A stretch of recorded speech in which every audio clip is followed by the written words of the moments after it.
pourquoi at yu mujj yi Barcelone di perte ay xale yu bëri ci Masia bi xale yi di dem di rejoindre club bu ci demee ne Paris Saint-Germain tout simplement parce que y a un agent boo xam ne moom moo gardé plusieurs joueurs de FC Barcelone et agent boobu noonu dafa am benn relation bu particulier ak bii di Paris Saint-Germain voilà pourquoi facilitation boobu noonu daal di am lépp dinañ ci indi ak leeral ci biir vidéo bi gars yi ñu woy leen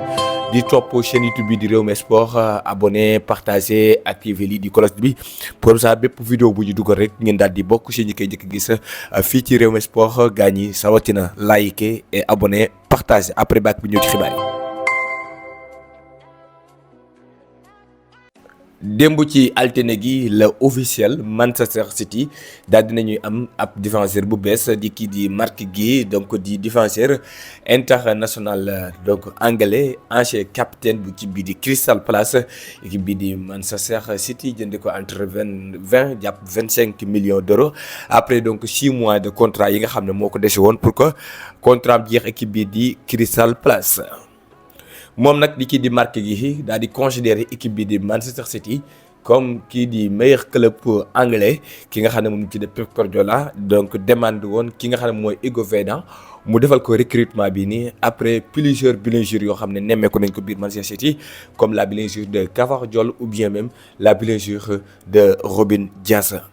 Avec donc la signature de Marc Guéhi à Manchester City permettre na ko pour la deuxième fois donc ci carrière am mu daal di jouer donc ci benn équipe boo xam ne mi ngi ci Big Six anglais après donc ba mu nekkee woon ca Chelsea nga xam ne daanaka fa la débuté carrière am moom kii di Marc Guéhi laataaka mu doon dem ci club bu ci demee ne Swansea City Crystal Palace donc depuis 2021 2022 ba 2025 mu daal di fii nekk moom kii di Marc Guéhi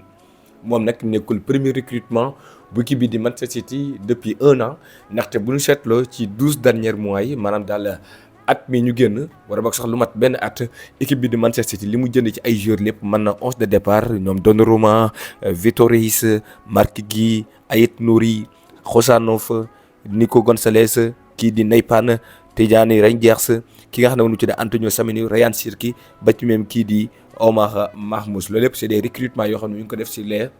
11 derniers mois ou même 12 derniers mois loolu nag moom moo def Manchester City bu Pep Guardiola wala boog sax Pep Guardiola rek nekk coach bi ëpp lu mu dépensé ci ay millions depuis que mu dikk biir Manchester City par exemple dépensé na 2 milliards donc yu tegal 500 millions ki topp ci moom di kii di Diego Simeone 1 milliard yu teg 800 millions la Pep Guardiola ëppalee ki topp ci moom ci li mu dépensé ci ay millions depuis que mu dikki Manchester City ba tey moom nag di kii di Marc Guéhi dina porter numéro 15 ci club boobu nga xam ne moom la ñu tuddee Manchester City mu doon donc benn recrutement boo xam ne bon mën nañoo gis li nga xam ne moom mooy FM immédiatement parce que xam na Premier League maintenant nag la des mooy kii sa place du Manchester City City fa la pression bi ëppee ñu ngi koy souhaiter bonne chance. La Ligue des Champions tey jii nii la ñuy def retour ci 7e soxna yi dinañ am équipe bii di Kairat Almaty face ak kii di Club Brugge équipe bii di Bodo Glimt face ak Manchester City bon Marc Guéhi du mën a jouer parce que inscrit guñ ko ki nga xam ne moom la ñu tuddee Copenhague ak équipe bii di Napoli dinañu daal di laale Inter de Milan ak Arsenal Olympiakos sans El Kaabi bien sûr face équipe bii di Leverkusen Real Madrid AS Monaco sans Rodrigo Sporting Portugal face PSG sans Ibrahima Mbaye Tottenham Borussia Dortmund équipe bii di Villarreal sans Pape Alassane Gueye face ak équipe bii di Ajax Amsterdam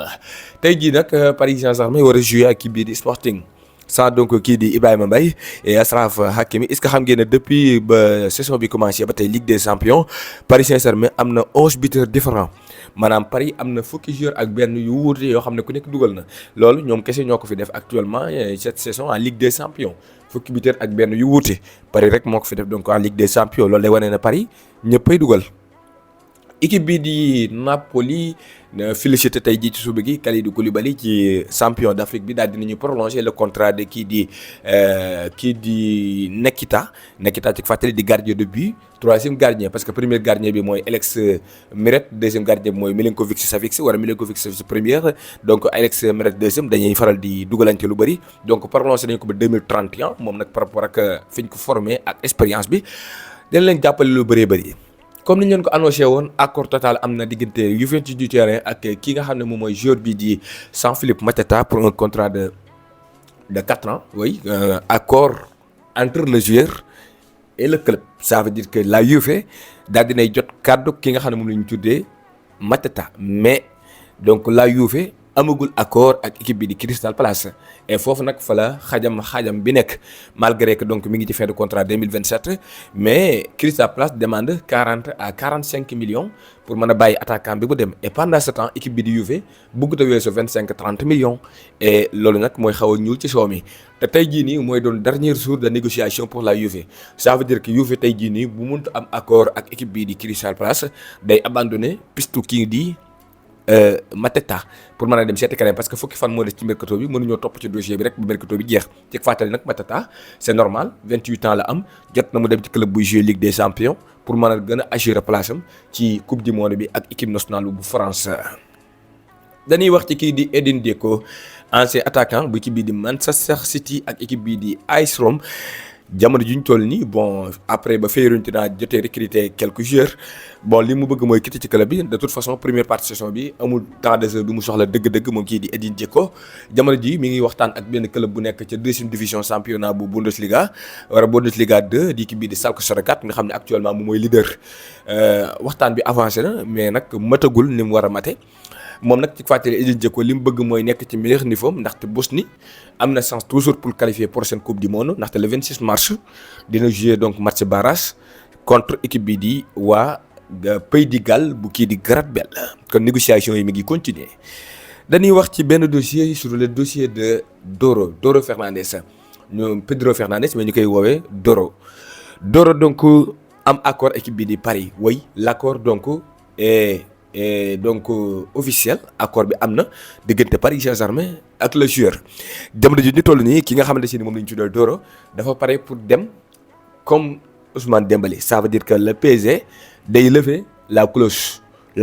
maanaam mooy signé naa contrat Barcelone nee na ma lii laay jar donc Barcelone après ba mu signé les contrat Doro def na ko donc yow 6 millions ngay jar club bu la fay 6 millions moo la moom Paris Saint-Germain donc pare na pour ñëw pour fay les 6 millions et donc jël kii di Doro Fernandez loolu nag Félix si jàppe ko trahison ça veut dire que le coach de FC Barcelone est très en colère dafa mer trop ci donc décision bi Doro jël quitter Barcelone parce que pour moom moo lancé booy bi te parfois ab coach day ñëw def lu rëy ci ab xale après xale boobu noonu daal di wëlbatiku quitter yàq li nga xamante si ni moom mooy ab plan donc loolu métti na ko trop. kan moo nekk ci ginnaaw bien sûr que dafa am ku nekk ci ginnaaw koo xam ne moom mooy facilité parfois di influencer joueurs yi moom la ñu tuddee Ivan de la Peña. kan mooy Ivan de la Peña moom mooy agent bu kii di Doro Fernandez ça veut dire que moom moo yor ay cumbukaayam saa bu Doro Fernandez waree quitter ab club pour dem beneen club moom moo ko koy xelal moom moo koy tegal li nga xam ne moom mooy plan de carrière am kii di Ivan de la Peña moom. ci joueur Barcelone la woon en fait Barcelone lañ ko formé l'attaque sax donc muy trahir Barcelone parce que ci fàttali dafa quitté Barcelone dem Espagnol de Barcelone loolu am na supporter Barcelone yi ba tey ñoo xam ne mënuñ ko jéggal parce que Espagnol de Barcelone ak FC Barcelone ay dëkkandoo lañ donc dëkkandoo yi parfois boo fa quitté dem faneen gars yi mën lañ la mere comme le cas de actuellement Joan Garcia nga xam ne beaucoup de supporters Espagnol de Barcelone duñ ko jéggal loolu. Barcelone nag li mu jàpp mooy agent bii nii bu fekkee ne continuer nañ di liggéey ak moom. dina jeexal xale yi ndaxte plusieurs jeunes du FC Barcelone moom kii di Ivan de la Peña moom moo leen yor dinañ leen wax donc ci fin vidéo bi pourquoi donc Ivan de la Peña doon ku danger ci diggante Paris Saint-Germain ak équipe bi di FC Barcelone bu fekkee ne moom mooy woy di représenter te nanguwul donc FC Barcelone inclure donc yenn clause yu élevées yi ci contrat wu jeunes joueurs yi en tout cas kii di Hansi Flick nee na kii di Doro mën nga dem. écarté na ko ci groupe bi entraînement collectif bi rapidement daal di donc rappeler que ne la kii di Juan Griff waxoon ça veut dire que boo amul li nga xamante si ni moom mooy engagement 100% pour défendre couleur FC Barcelone bon mën ngaa dem sa yoon donc loolu donc Hansi Flick moom la ko répétel même sax ci conférence de presse bi maintenant Barcelone li mu bëgg mooy protéger ñenn ñi fi des ñenn ñi Marc Bernal ci la bokk. Bernal contrairement ak kii di Doro moom am na benn clause libératoire bu élevé et donc ci biir semaine bii nii dina décider moom kii di Marc Bernal est-ce que day quitter Barcelone wala bokk sax dañ koy garder ñoom waa Barça en tout cas yaa xeroon boo xam ne mi ngi approché Barcelone donc pour que ñu daal di leen di abal kii di Marc Bernal beneen jeune joueur boo xam ne aussi mi ngi ci donc avenir bu leerul mooy Guily Fernandez donc mook Doro même profil la moom tamit. amul temps de jeu ci équipe réserve ba blessé woon def retouram depuis mois de novembre mais équipe bi nga xam ne Peletier moo ko yor jàppale ne sax bëkki démb ba ñu gagné dafa triste boo leen xoolee kanam gi jooy rek ko dese woon tellement que dafa bëgg a jouer mais contrairement ak Evan de la Peña moom kii di Guily Fernandez ki koy représenté moom mooy kii di Jorge Mendes di agent portugais donc nga xam ne moom dafa am benn relation boo xam ne bu spectaculaire la ak ki nga xam ne moom la ñu tuddee Laporta. Ça veut dire que moom ak Laporta ay gaañ lañ, bokk na ci rare agent yi nga xamante si ni déggoo nañ ak le président du Barcelone di faral di liggéey ak moom. Preuve bi mooy bu ñu xoolee ñenn ci ñi nga xam ne Mendes moo leen yor à Barcelone donc dañuy prolonger sans donc yenn jafe-jafe yi ki ci mujj mooy Lamine Yamal nga xam ne mën nañ ko considérer comme le meilleur joueur du Barcelone donc prolongé na sans problème. Balde prolongé na sans problème et il y a beaucoup de joueurs aussi yoo xamante si ni prolongé nañ sous l'ère de Laporta da nekk donc ay éléments yu kii di Jorge Mendes sans problème. Ki ci mujj donc koo xamante si ni Barcelone recruté na ko te élément bu Jorge Mendes la mooy kii di João Cancelo. Donc Barcelone foofu noonu xelam mën na fa dal tuuti ci par rapport ak le dossier de Guily Fernandez et donc coach ñam boobu doon di kii di donc Toni Fernandez. Maintenant ñu revenir donc sur l'affaire de Doro. Doro donc pour moom Luis Enrique après ba mu waxtaanee ak moom daf ko proposé donc benn projet boo xam ne moo ko gënal bi mu am Barça. Ça veut dire que Luis Enrique lam ko dig la ko Hansi Flick diggu ko ci temps de jeu ci plan de carrière mais tamit li ko Paris Saint-Germain proposé ci xaalis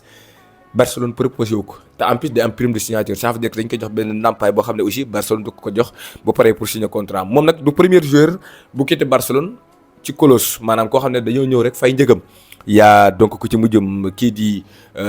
donc Marc Guy di donc attaquant bi nekk ci Chelsea maintenant yaa aussi Moriba boo xam ne si ni defoon na ko yaa Sergio Gomes boo xam ne actuellement ma ngi ci Sociedad, André Onana bokk si ñu si gën a siiw et d'autres joueurs yoo xamante si ni bon dañuy quitter Barcelone ci anam googu noonu te moom tamit nekkul premier jeune boo xam ne waaye day quitter Barcelone ci xale ya dem ci équipe Paris Saint-Germain.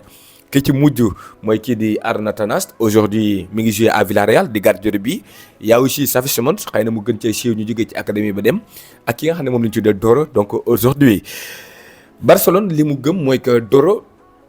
bon li nga xam ne si ni moom mooy décision gars yi xamoon nañu ko bien avant parce que le 12 janvier passé la doon fêté 18 ans loolu sax moom mooy yombal ak demam ca Paris Saint-Germain. Mais après ba mu amee 18 ans Paris mën na fay benn prix bi mën na ko proposer contrat yenn yi parce que majeur na maintenant. Rafinha bokk ci capitaine du Barcelone yi doon ko souhaité benn anniversaire boo xam ne Doro dafa mel ne boobu dernière tentative la woon en fait pour les Barcelonais pour garder le joueur. Ça veut dire que Barcelone dañ ko doon jéem a naxtaan pour que mu changer décision pour gëmloo ko ne ko fii mooy li nga xamante ne moom mooy meilleur club bi nga mën a toog donc pour mën a rester. Barcelone nag léegi nan la fas yéene liggéey ak agent bii Barcelone li mu bëgg mooy agent bi comme que moom saa bu ko Barcelone proposé na ko nañu def clause bi nii mu bañ Barcelone li mu bëgg nag léegi mooy mu def de telle sorte que ay jeunes joueurs am booy bi war a bokk Evan de la Peña du leen yorati war a bokk joueur bu mu ci yorati Barcelone donc day fexe ba lever clause bi. Ça veut dire que jël clause bi yóbbu ko ba mu kawee. Au lieu que ay 6 millions Barcelone def ko ay 30 millions parce que aujourd'hui si la clause était par exemple 100 millions ou 50 millions Paris Saint-Germain du ko fay. Et il y a d'autres joueurs yoo xam ne ñu ngi Barcelone actuellement te même sax Evan de la Peña mii nii tenté na donc pour yóbbu leen Paris Saint-Germain parce que li ñu war a comprendre mooy Evan de la Peña moo yor Luis Enrique. Ça veut dire que le coach actuel du PSG moom donc agent mooy Evan de la Peña. Voilà pourquoi ngeen gisoon Evan de la Peña